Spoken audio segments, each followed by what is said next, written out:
How's it going, everybody? Thanks for joining me tonight.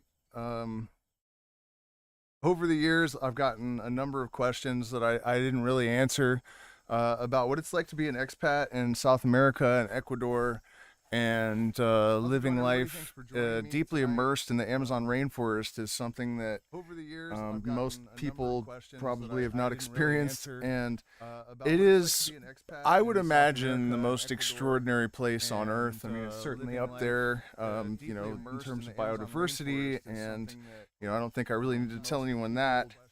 And let me know in the comments about the, I would imagine, the most audio quality and stuff, because we've been having some weird bugs lately. And I noticed we just went from 3 viewers to 1 all of a sudden. So let me know if there's an audio problem. It's happening a lot lately. So at any rate, basically I have pseudo-escaped the Matrix. 0 viewers. I noticed we just went from 3 viewers to 1 all of a sudden. So let me know if there's an audio problem. It's happening a lot lately. I'm getting the feeling I'm having some technical difficulties, and I have about a 6-minute lag, so if anyone tries to tell me, it's going to be a while before I know. So at any rate, I have pseudo-escaped the Matrix. I've basically been in South America for going on 6 years, I think, and I came here without a plan. I didn't really intend to come here permanently. It has been an extraordinarily interesting, very rocky, difficult ride and journey that has sort of forced me to develop new skill sets on the fly, and improvise an income over and over again because of just circumstances where I created something, and then a government regulation destroyed it, or COVID locked us all down so long that the Ecuadorian post office is gone, so our shipping business was suddenly gone. So I've had to keep redefining myself and coming up with new ways to survive for the entire time that we've been here. And throughout a lot of that, I had pretty severe health problems. So it's been quite an extraordinary learning experience. And basically what happened is that I was living in California. I was a medical marijuana grower, and when all of the new regulations kicked in and the price plummeted, it was no longer a viable business for me because I had just gotten to like the I guess the lowest tier. I showed up in California literally with nothing, and it took me a few years to get the money together to have my own grow, and so I just couldn't survive that transition. And so after my first season that was a bit disastrous due to a russet mite infestation, and these were actually sprayed by the California state government in pot growing areas, and they're almost impossible. By the time you see symptoms, the plants are pretty much totaled. So it was really just bad. And so I came to visit my mom in South America, and I have been deeply fascinated with the Amazon rainforest since I was a small child. I started out reading the books of Wade Davis, Richard Evans Schultes, and watching National Geographic documentaries, and it was just always such a dream of mine. And for those of you that might be new to my channel, I was dirt poor. We didn't even have indoor plumbing. Where I grew up, there were a lot of inbred people, illiterate people on the street, and so I was really heavily conditioned to believe that poverty was something that was like inculcated into my being, that I would never travel to even Colorado, much less somewhere like the Amazon rainforest. I just had this terrible conditioning of being like deeply poor, and here I am in the Amazon. But it took a long time for me to rewire all of that programming and patterning by moving to Colorado and then to California, and eventually my mom moved to Ecuador. And so after I hadn't seen her for like 8 years, I think it was, and then I came down here to visit her, and she promptly committed suicide. And so while I was here for that visit, I met my partner, who I'm now with. We have a 3-year-old child, Echo. For me to rewire all of that programming and patterning by moving to Colorado and then to California, and eventually my mom moved to Ecuador. And so after I hadn't seen her for like 8 years, I think it was, and then I came down here to visit her, and she promptly committed suicide. And so while I was here for that visit, I met my partner, who I'm now with. We have a 3-year-old child, Echo.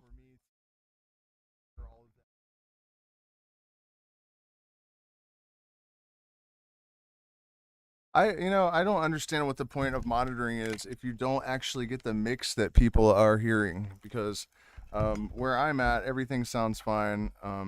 So please let me know if that fixed it, you guys. I wish, and that's another thing with the 6 minute lag. I'm 6 minutes into the stream before I even find out that there's lag, because I have no way to tell, and it takes so long for me to get messages from you guys. So let me know if that fixed it. I guess I'll wait.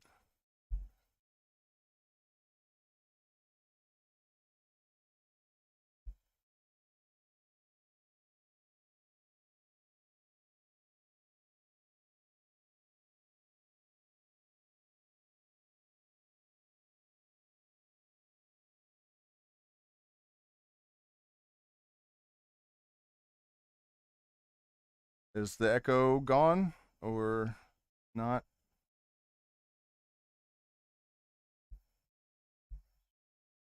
Let's see.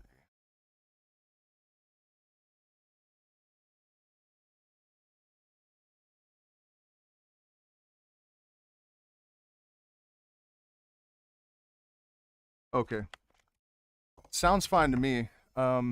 So I guess I will fixed. Okay, right on, you guys.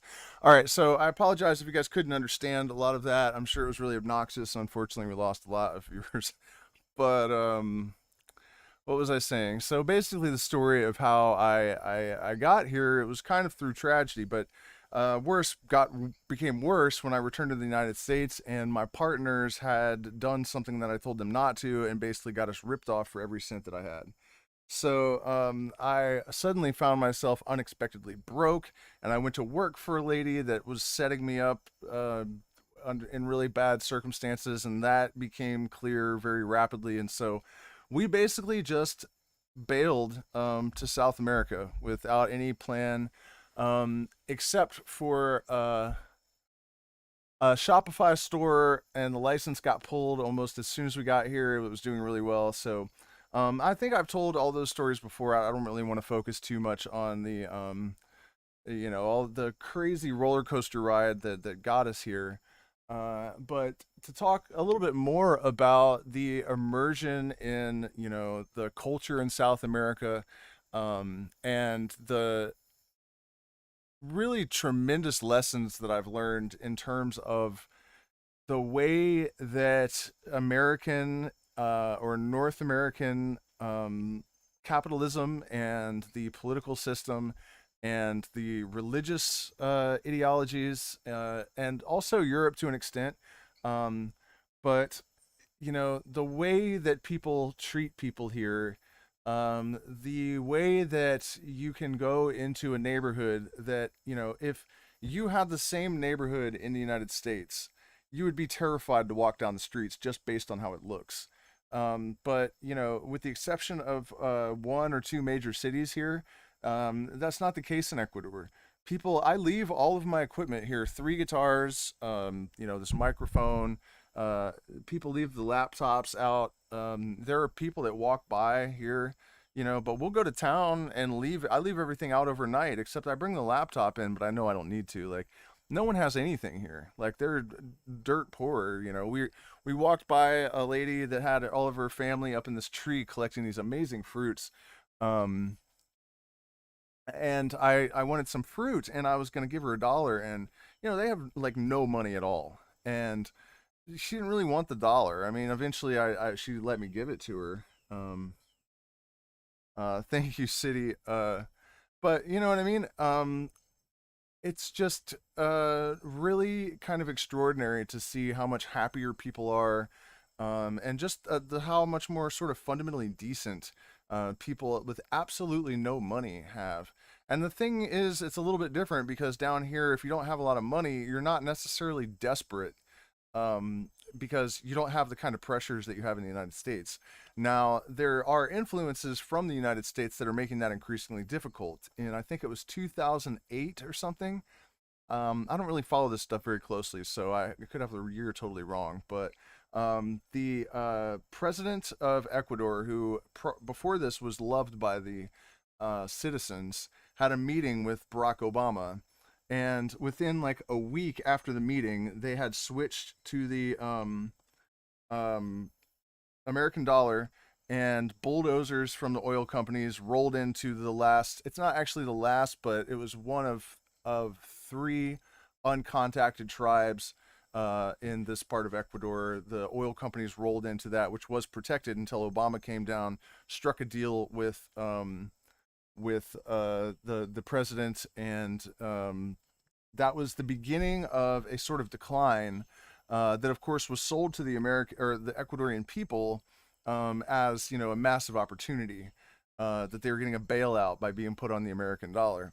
And it's a double-edged sword, in a lot of ways. It's been difficult for some people because the prices of living have gone up, but the growth and opportunity has increased. So it's sort of that classic, unfortunately classic story of, the United States, where this wealth disparity just grows and grows and grows and grows and grows. And so it seems like the United States almost has a magic wand where they can touch a place and transfer their sickness to those places.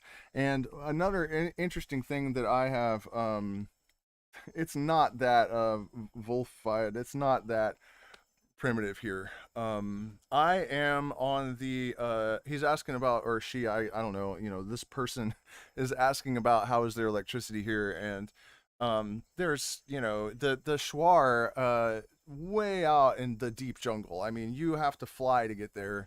It's like 120 miles past the last road. They have Wi-Fi.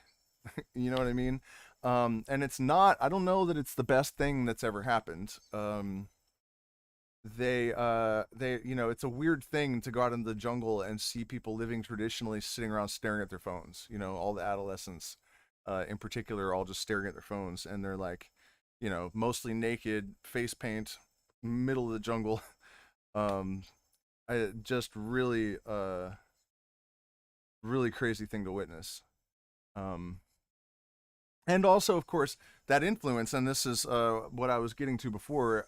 We hear that? I don't know what the hell that is.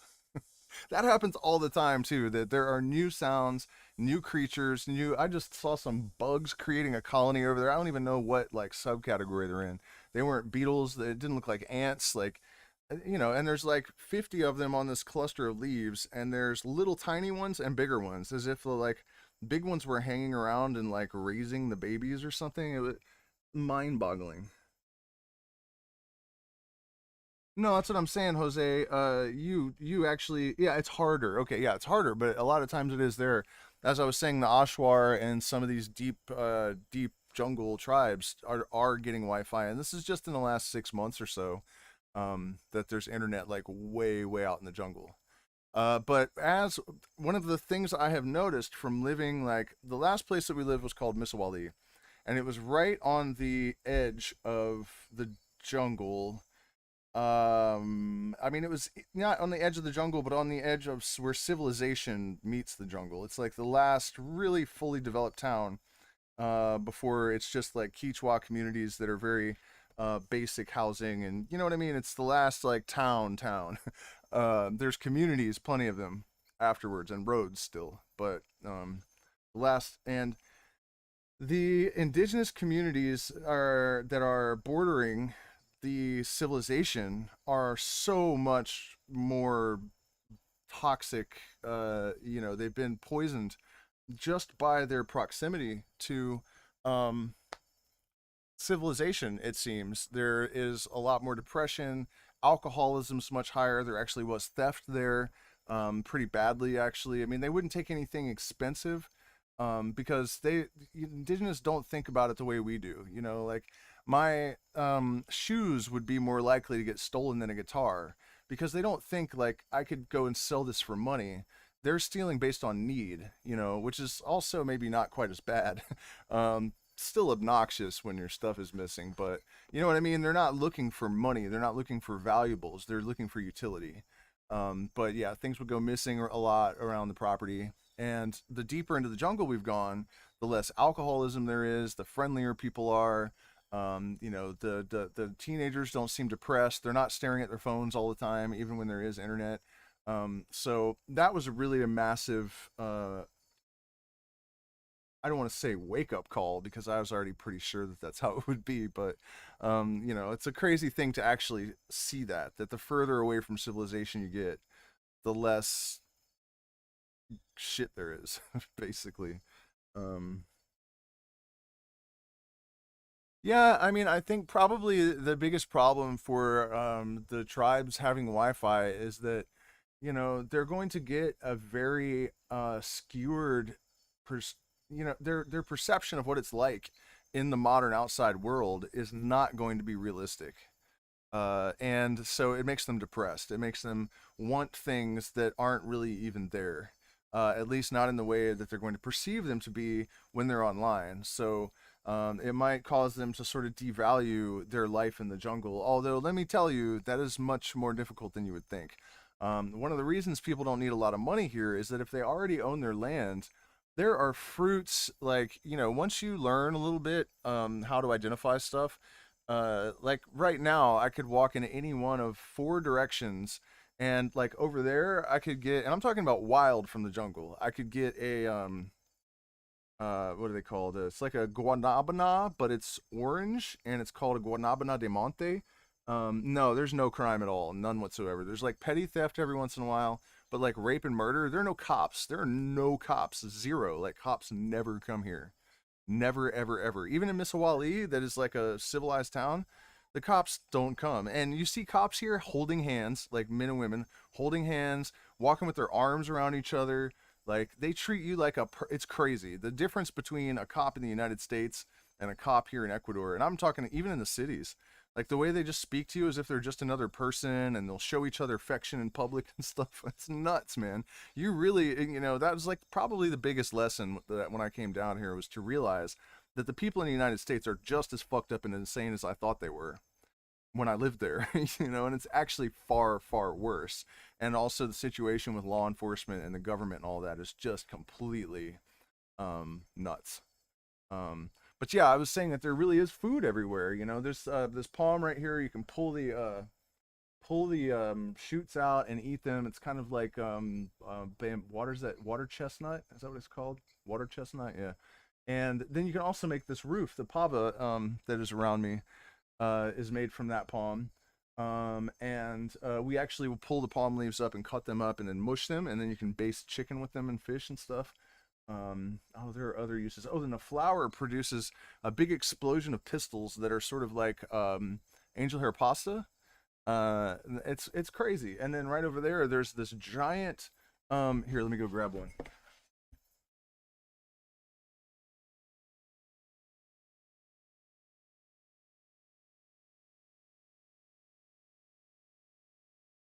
Giant Tagua fruit that is like this big spiky ball of it's a little bit difficult for me to show you things because my camera's 6 minutes behind or whatever, or at least a few minutes behind, but each one of these is like, it's like a big cluster, and there's like one, two, three, four, five, six, like 10 or 12 individual fruits.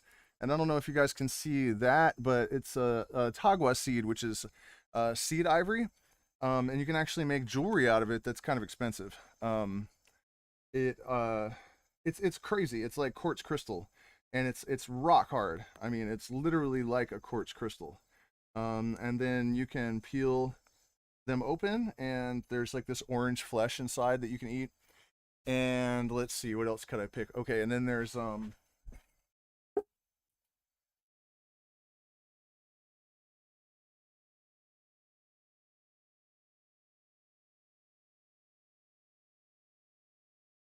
these things, which kind of looks like a lemon or something, but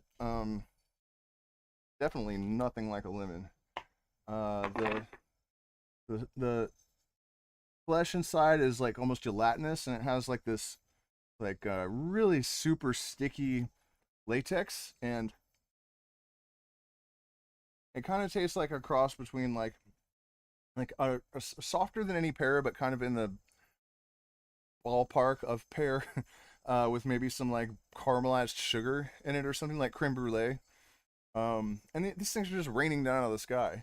And then this cluster of fruit right here, there was probably like 200 pounds of this on the one, at least. I mean, this is like, yeah, I mean, there were this, it's like 10 pounds at least, I would say. It's heavy as hell. And there's, this giant, I guess it's a palm. It looks like a fern to me.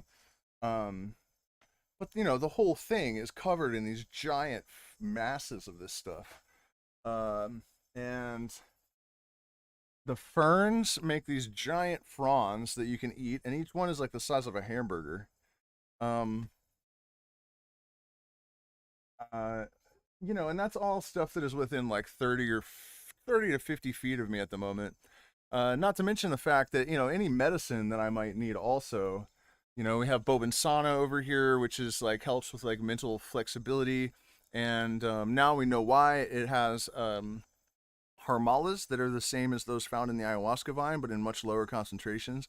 So drinking a tea from it is going to help with your neuroplasticity. And on a shamanic level, this is really interesting. You learn to kind of look at the nature of a plant because it's an expression of the energy behind it. And in the case of Bobansana, probably too dark for you guys to. You see that Bobansana over there? The thing with all the purple flowers. In the case of Bobansana, it's really springy, and it has these explosions of little white and pink hairs, and so you can see this connection to opening the heart because it just looks like a little explosion of like love fluff, and the branches are really springy. So that elasticity of mind and the opening of the heart, you can see it when you look at the plant. And then it gives you a little bit of energy, and it has all sorts of other, helpful alkaloid constituents. There's guayusa tree right there, which is a tea that's full of antioxidants and vitamins and caffeine, and but it's much better for you than coffee. There's just all sorts of medicine everywhere, and plants and fruit. Um, yeah, man, no problem, Flezick. That was probably the first ayahuasca vine that I had ever actually found on my own and cut. Um, which was a pretty cool experience because for me that was like the stuff of legends from my childhood. Pretty extraordinary to see one in person for the first time, um, that I had found.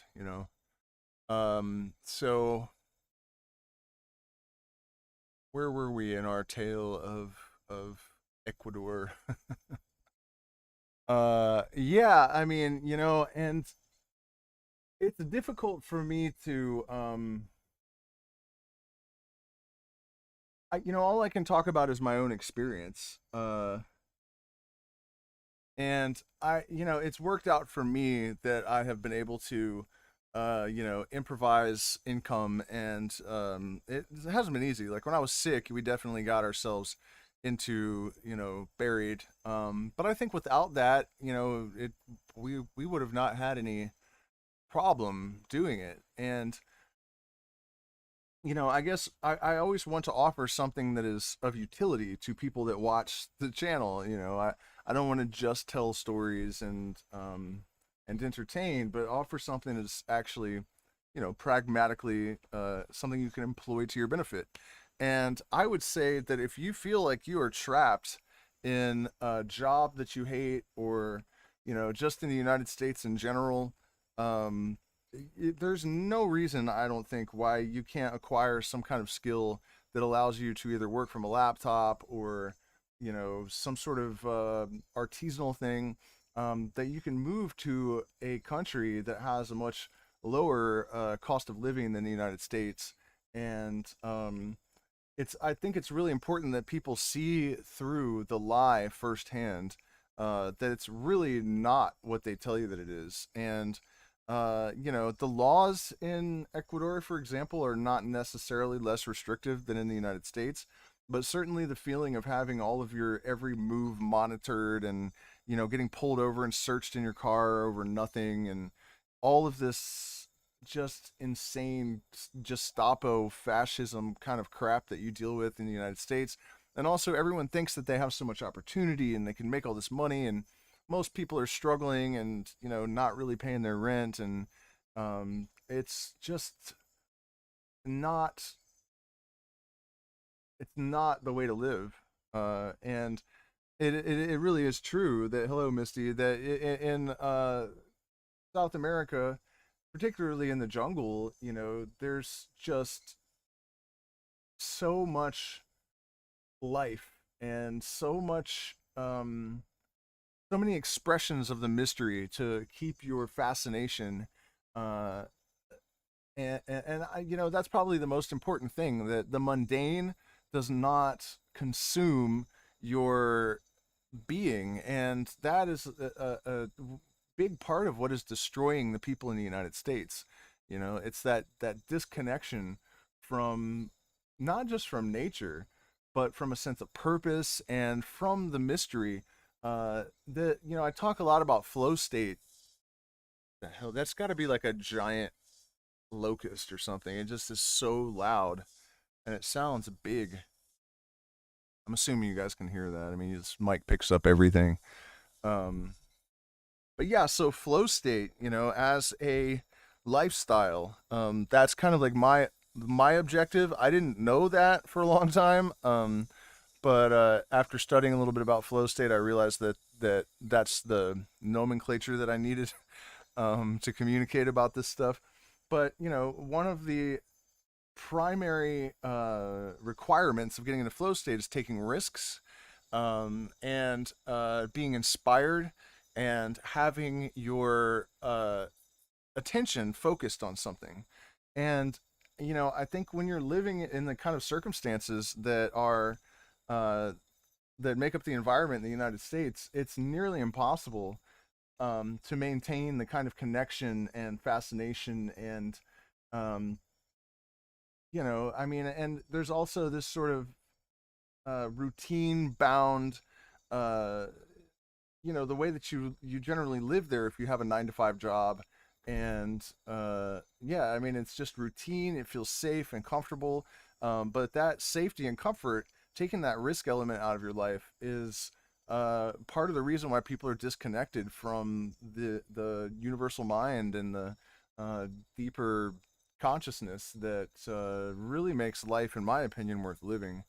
And here in the rainforest, it's not really possible to do that.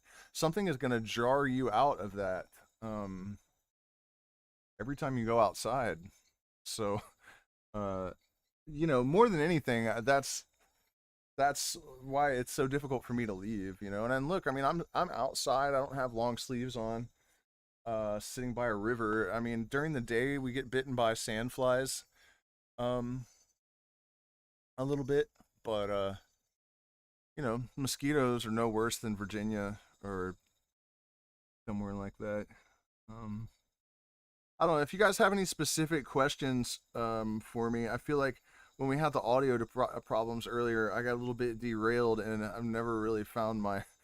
you know, and honestly, I was planning to answer questions, and I haven't gotten a whole lot of them. But basically, yeah, I mean, you're super safe in the jungle, as long as well, I shouldn't be that general. In Ecuador, in Quichua communities, you're very safe. There are different environments, though. Down in Shuar territory, they're a little bit more hostile to outsiders. There's a vegan community down there that got a little bit out of line, and told them that they had to not mine illegally on their property, and the Shuar came with shotguns and beat them up, and um, you know, so you got to know your place, that's for sure. And I don't know what they were thinking, trying to tell the Shuar what to do on their own. I don't care if they bought it. That doesn't mean anything, except to them. They have a deed in their hand, but to the Shuar, it's still their land, and they're going to tell them not to dig for gold. I mean, I didn't really feel a lot of empathy for them, um, you know. That is another crazy thing. That is probably the worst thing. Yeah, wild animals. What do you mean, worrying about wild animals? No. The most dangerous thing down here, there are two things that you have to have some awareness of. One of them is called a Brazilian wandering spider, and if it bites you and you're a guy, you can have a hard on for 48 hours that is extremely painful and you might die. You might die if you're a female too, but you won't have a 48-hour erection. The Brazilian wandering spider, like if it were to bite my son, he almost definitely would die before we could get him to the hospital. Almost no chance that he would survive that. So, and they're extremely aggressive. It's unfortunate. It does seem that they know that they are poisonous. And they have another interesting habit where they'll stick their arms straight up in the air when they feel threatened, like an erection. And it's just, nature is just such a wild thing.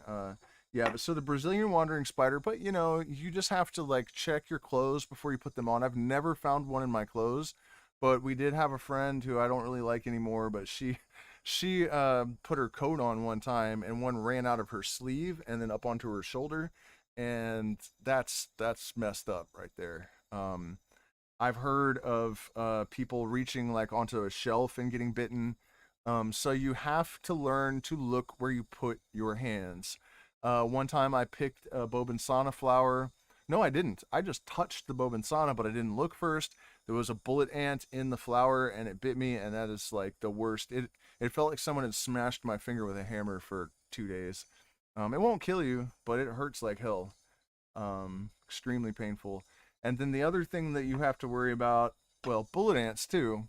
You know, you need to know what a bullet ant looks like. You need to watch where you put your hands, you know, but you need to know what a bullet ant looks like, or Congo ant, the Quichois call them, uh, and then the Dos Equis. If you have a run-in with the Dos Equis, just like the Brazilian wandering spider, the chances that it's gonna go run afoul on you are much, much higher. Yeah, right. Much, much higher than other types of snakes, because generally, if you run into a snake, it's gonna run away.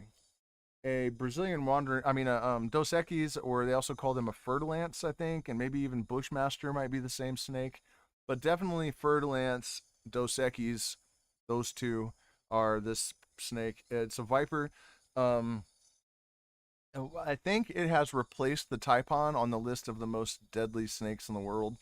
So actually, Australia does not have the top 10 most venomous animals. The Amazon does have the top two, at least. The other eight still, but I think they've decided that the Brazilian wandering spider is the most poisonous spider, most venomous spider, and the Dos Equis is the most venomous snake. And we have both of those things here. I've only seen a Dos Equis one time, and you could definitely tell it was a viper. I mean, it has that diamond-shaped head. But honestly, you know, you think you're in the jungle, you're gonna see snakes everywhere. It's not true. You hardly. I never see snakes. I've seen 6 snakes alive or something the entire time I've been in the jungle. If that, like 6 maybe. One was no immunizations. One was a coral snake in my house under my sink, and my son found it. Good thing he had the sense to not try to touch it, because that's just bad news. By the way, there's a rumor. Somebody said this in my chat last time, that they can't bite you because they're rear fanged. It's not true. The thing is that they're unlikely to inject enough venom to kill you.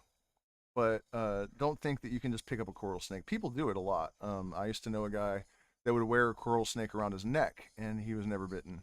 But I wouldn't advise it. And it's definitely not true that they can't bite you, or that they can't venomate you, and venomate. Um, so yeah, those are honestly, most of the animals here are pretty chill. I've had close encounters with monkeys and a tapir that were wild or semi-wild. The truth is that a lot of the animals that are on the border of the rainforest are acclimated enough to people that, like, you guys can see the video of the tapir on my channel. It just walks right up to you, and you're gonna pet it. You know what I mean? There's no way that this like rhino, horse, elephant thing is gonna walk right up to you and you're not gonna pet it. You know what I mean? So it gets petted, and but it's wild. It's not you know, it's not a zoo animal. It's not someone's pet. But it just walks right up to you. And then the monkeys will oftentimes jump on your shoulder, or land on your head or something, and that can be a little bit. There's a higher possibility that something could happen with that. Usually, only like with capuchins, the only one you have to worry about is the alpha, and generally, as long as you don't try to take something away from it, it won't hurt you. Um, but the one in Misawali did put a kid in the hospital, but the kid tried to take something from it, so you can't do that. Capuchin monkey, the alpha is kind of like a pit bull with jaguar teeth and opposable thumbs. So, you think like, oh, it's a cute little monkey. It'll rip your head right off your shoulders, like without any effort. So, you have to have monkey awareness. The spider monkeys too, they're less likely to touch you. And if they do, it's best to just be very still. The capuchins, I'd handle them and play with them or whatever. If an adolescent ran up on my shoulders, there's videos of me doing that on the channel, I think. Definitely on TikTok. Um, that's generally okay. But spider monkeys and squirrel monkeys are a little bit more likely to try to tear your face off. Uh, what else is there in terms of wild animals? I mean, jaguar obviously are not going to bother you. There have been more instances of jaguar coming like into neighborhoods and stuff in fact, a yampe, which after we leave, when we're done with our retreats, which by the way, if everyone that I'm talking to right now pulls the trigger, we'll be full, and it's the last one. So if you're thinking about it, we have like 3 or 4 more spots for people make deposits, and then it's done because I'm keeping the group small. So if you're still considering that, now would be the time. We are doing April 2nd through April 29th for sure, and other times between now and then are possibly open. You can talk to me about it if you want to come as an individual or as a couple. That might be something that we could consider. But yeah, if you don't want to miss meeting Mama Celia and coming to Ngaru, then this is the time to pull the trigger. Uh,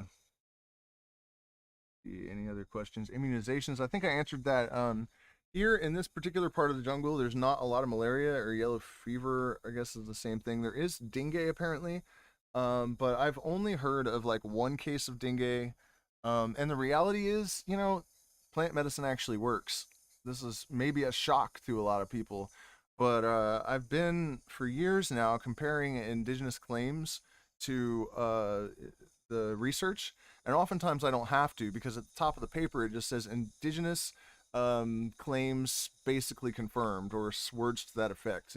That's what it'll always say.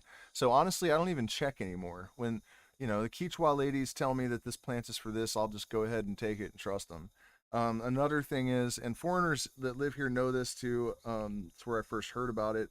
If you get like COVID or some other sort of serious illness, the shaman will come and prepare for you some kind of concoction made from usually cascarilla and chuchawasi, and you drink one big cup of it. It's very thick and bitter and really difficult to drink the first day, and then the second day you drink the next cup, and then in every case I've ever heard about, whether it's dengue or whatever the illness is, it just goes away. What languages do they speak here? The Quichua speak Quichua.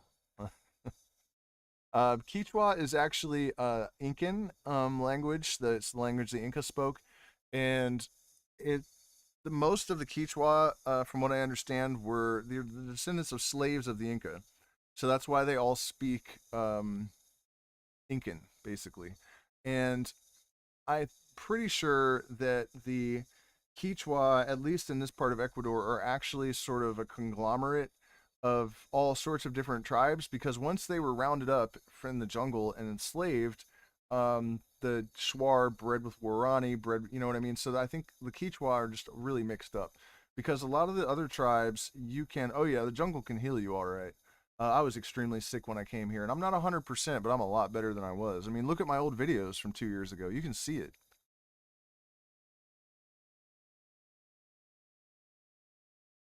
And I'm still learning all the time. There's a sensitive plant here the other day that what I was saying is that most of the tribes, you can tell by looking at someone, oh, this lady's Warani or this person is Shuar or whatever. The Quichua look more like everybody, like all different, like you would mistake one person for being Warani and someone else for being Shuar, and I think that's because of the slavery their genes are much more mixed up. But yeah, what I was saying is I just discovered a plant. I mean, I didn't discover the plant. It's impossible to miss. There's this sensitive plant that when you touch Mimosa Putica, the leaves close, and it has purple flowers. There are different sensitive plants, but this particular one is Mimosa Putica, and has been studied, and all it's used in Ayurvedic medicine and in South American shamanism, and it helps with snake bites, rheumatoid arthritis. It's an antispasmodic, anti-fertility, aphrodisiac, antidepressive. Um, oh man, I know I'm missing some. And all of this supposed, all the folklore, folk medicine spectrum has been researched, and all of it turned out to be true. And it's just this one plant that also contains 5-MeO-DMT. So, which is probably why it's antidepressive. And so when you are consuming this, it doesn't have a lot of 5-MeO-DMT, so it's like microdosing 5-MeO-DMT, and then you have like this whole antibacterial and antiviral as well. Um, so it's incredible, and I've been walking by it every day, but there's just so many plants. I hadn't gotten around to researching it yet, so I researched this plant and found out like, oh my god, here's another just absolute beast of a medicinal plant all along the sides of the roads everywhere. And so when you come to the retreats, you guys learn all about that stuff. We start with guayusa as our base, which on top of all of its health benefits, also helps with lucid dreaming. The Quichois women will generally get up at 4 or 5 in the morning, drink a bunch of it, and talk about their dreams, because the dreams are considered the guide for the tribe. And so we'll start with guayusa, and then we add uña de gato, which is another like huge. It cures a huge, or treats or heals. Treats, I guess, would be a better way to say it than heals. A massive spectrum of, cancer, tumors, and inflammation. Inflammation is really, I'm not going to go as far as some people and say that it's the source of all illness. That's kind of ridiculous, but it is a lot of it. And almost all of these plants have anti-inflammatory properties. But anyways, we start with guayusa, and depending on what our goals are, we might add the leaves from the ayahuasca vine, which do have the psychoactive alkaloids, but we don't use enough of them to make the tea psychoactive. And then we'll add, hibiscus flowers, maybe rabo de mono, which is a fern that has like this. It's crazy. It's just like a monkey tail. The fur feels just like a monkey. Um, and then inside it has this like hard cucumber, rubbery sort of affair. And then Mimosa Putica, put that in there, and Chaliponga, which is like Ecuadorian chacruna, has DMT and 5-MeO-DMT, put that in there. Um, and Turmeric and jungle ginger. It's actually pulled out of the jungle here.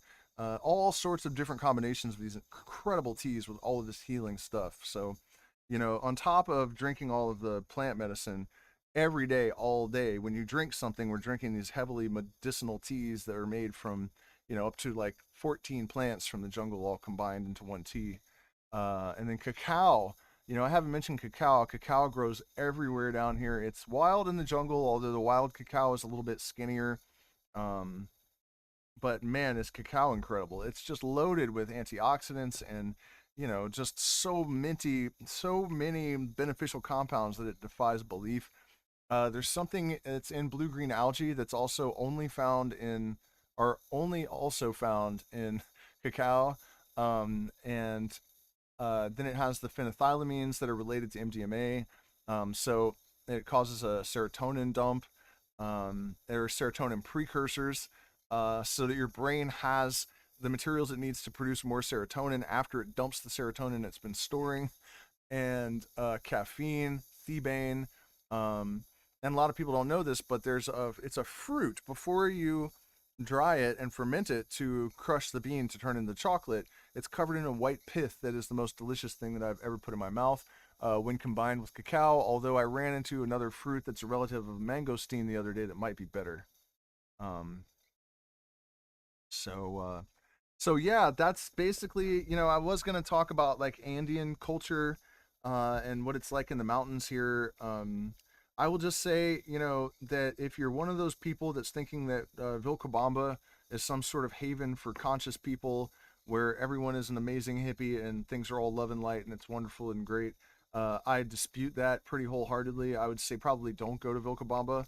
I know there are a lot of people out there that hear all these wonderful things about it. Go there to visit, sure, but watch out. It's one of the most dangerous places in Ecuador, as far as I'm concerned, anymore. There's a lot of, I think they call it basura, which is like garbage, but it's crack. There's a lot of that down there. They found a couple of people beheaded a little while ago.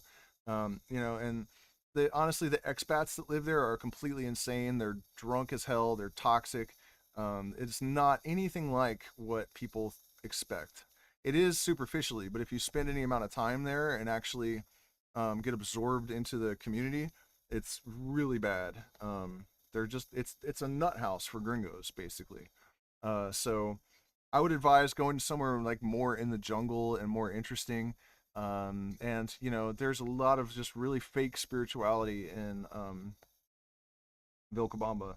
So I just wanted to make sure I mentioned that because I went there and it took me a while to figure it out. But before it was all said, I mean, there are literally hundreds, at least 100, because some of the people were on my side, but most of them weren't. I did a debate with a flat earther down there, and it was in this like revival tent. And after a while, I figured out that they had actually set me up. The Christian right wing flat earthers had set me up. And this is a smallish community in Ecuador, and there are so many of these people that they had, filled this giant tent. So that's really the crowd that you're amongst there. Uh, you know, 100 flat earther expats in one small Ecuadorian community. I mean, what the hell is going on? It was crazy, and they threatened to kill me and my supporters because of course they're flat earthers. I just decimated them. The debate, it was just so corny. I mean, at one point he said that the sun is electric. You can tell by looking at it. I don't know if I've ever heard a single statement that stupid come out of anyone's mouth. I mean, it's just so mind blowing. But when they realized that they were getting embarrassed, they actually started making death threats to me during the debate on camera. They still haven't released the video that they were making.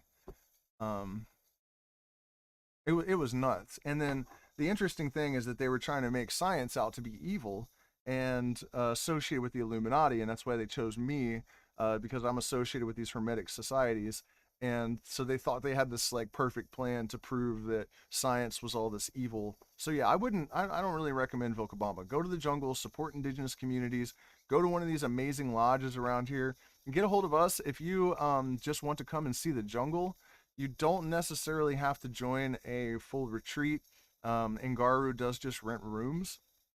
So, um, yeah, but that would be my recommendation. Go to Misawali, go to Macas, the outlying areas of Tena, but don't fall for the Vilcabamba trap. It's just not what people say it is. I mean, I could go on and on about that, honestly. I mean, there's also Earth Pulse down there, which is supposed to be like a spiritual school where they teach you about ayahuasca and how to. It's just new age bullcrap. And I actually met with the founder of the school because they said they were going to be a mystery school that also incorporated ayahuasca. I asked him what lineages of the mysteries he had studied, and he said to me, "I'm not even kidding you. They had already started teaching online courses." And he honestly answered me, "I really need to get started on that." $4,000 they're charging people to sign up, and he hadn't even started doing research before they launched the course and people had signed up. So they're still down there scamming the hell out of everybody, telling people that they can become ayahuasca facilitators from taking online classes with them, which is completely stupid and insane and dangerous.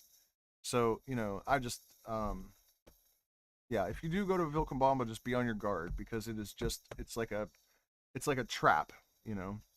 It sounds wonderful, and then you get in there and it's just a bunch of like fake new age like scam artists and then also crackheads. So I don't recommend it at all. And that is the last thing that I have to say in regards to the negative aspects of South America is mostly the foreigners. it's kind of humiliating to be white down here and from the United States because, you know, it becomes obvious pretty quickly that there is entitlement. It's not white privilege entitlement. It's just American or European entitlement because they feel like, especially I think like the boomer generation, it's like they're programmed to believe somehow that because they're from the United States, they're entitled to just come down here and exploit people so that they can live off their retirement until they die. Like people will tell you don't tip because then they're going to expect it. And that always just makes me sick. Like, you know, you feel like they shouldn't live like shit so that you can stand, you know, I mean, and the reality is that people in those countries have been standing on the backs of these people in order to have cheap fruit and cheap labor and all this stuff for hundreds of years. And then they come down here and expect that, you know, that they should be able to just exploit everyone and they feel entitled to do so. Um, the worst case of this was at the last property we rented to do our retreats. And the reason that we left is that the woman that owned the place one night came down because she knew that I would pay them as much as I could afford to, and the local indigenous people. And so we had actually a client sitting next to me when she said this, which was, I could not believe it. But she said exactly that, you know, just don't pay them more than $15 a day because then they'll start expecting it and they'll be coming around with their hands open all the time. And just a tone that she was using when she was talking about this. And, you know, these are her neighbors that live on dirt floors and they're all drinking themselves to death because they're so broke and depressed. And, you know, there were a couple of teenage suicides, all this stuff. And this woman just, you know, just don't pay. And you know what the minimum wage here is? $22.50 a day. So she was basically insisting that we didn't pay the people a fair amount of money, even the basic legal minimum wage, so that she could continue to exploit them. She was worried and told us this much, that if we pay them the minimum wage, they're going to expect it. So don't screw up my little slavery operation I've got going on here. And she, you know, it was like the people from these countries are so conditioned that they're entitled to, you know, they're just superior just because of their nationality. Um, that she didn't even think she was saying anything horrific. And so that's really, it's really common. So that for me, you know, maybe surprisingly, like people think, well, South America, the worst thing must be all the poverty or the worst thing must be all the crime or whatever. No, it's Americans and just the um, dirty looks and the negative expectations that people have when they see a white person, because we have so many gringos that come down here expecting that they should be able to just exploit everyone, and you know, will actually indoctrinate other people into the exploitation economy.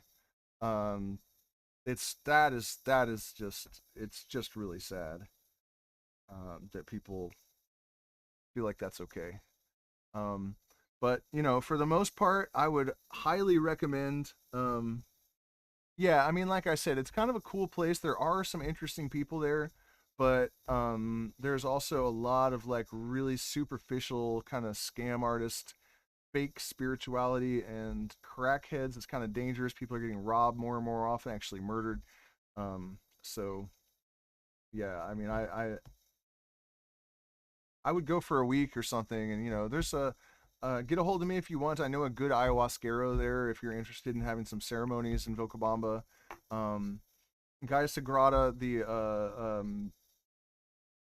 pretty well known retreat center there, is it's fine, it's safe, but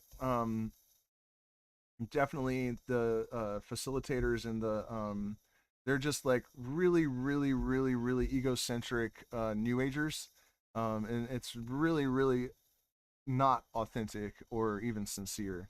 But you'll be safe. You know, there's no, you know, there's no threat of anything bad happening. But it's definitely kind of bunk, I guess, at best. Uh, do they use combo out here? Not so much traditionally, but because of the plant medicine scene, the industry, I guess, the different medicines are crossing tribal borders, which is something that's always happened to some extent. But You know, now you might go to have an ayahuasca ceremony with a Quichua person, and they'll blow rape into your nose, and that's a Brazilian thing. It's, you know, the Coxinawa and the Yanomami and all of these people. It's not Quichua. You'll have Kofan hosting San Pedro ceremonies instead of ayahuasca, and you know, so there is some blending, and now, you know, the combo has moved into the area, but I don't think it's a traditional medicine here. It's just that that's, you know, if you're interested in that kind of stuff, that's probably the one of the second worst thing about the ayahuasca industry. The worst thing, of course, is when women get taken advantage of, and those kind of situations where people are actually harmed. But the other thing that happens that isn't good is that industry uh, standards are replacing traditional protocol.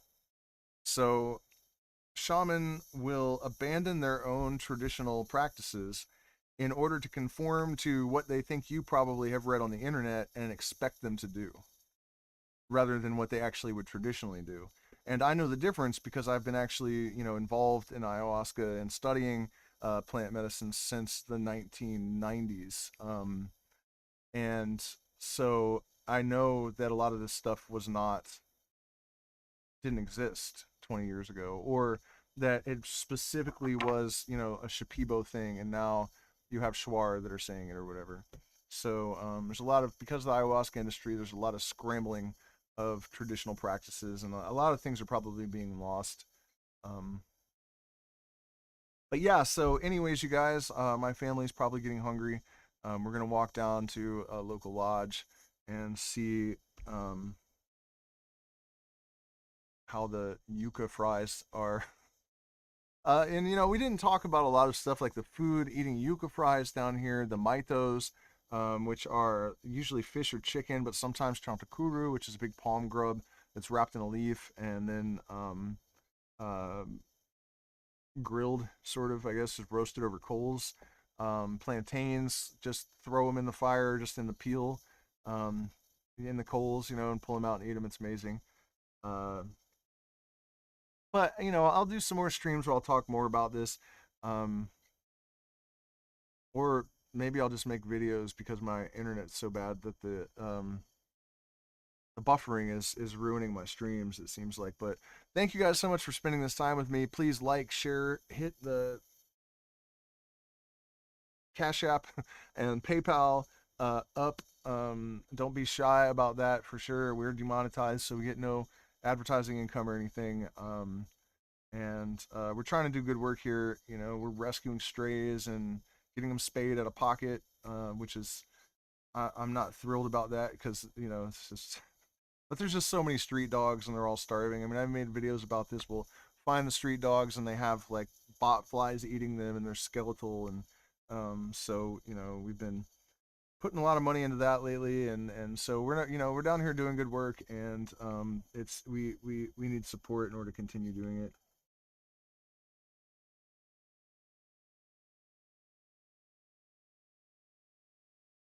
About a portal under the influence of plant medicine, Dr. Sethos, also Alan Shoemaker's mentioned the spirits when he's. I'm not sure who Alan Shoemaker is, so I'm not really sure what that's about. I don't know exactly what you mean about the portal. I was thinking earlier about how a lot of the shamans talk about these portals in Peru that supposedly go into other dimensions and whatnot. But I have not been there and I have not seen them, so um, I don't know what a GPS map trek video is, but I probably could look into it and see about maybe doing it. Um, oh yeah, okay. Hello, Cynthia. Um, I'll probably, you know, I might even do a music live stream later, just because I need to practice anyways. I am learning a bunch of new material for when we're conscious, we're in frequency, then under the influence.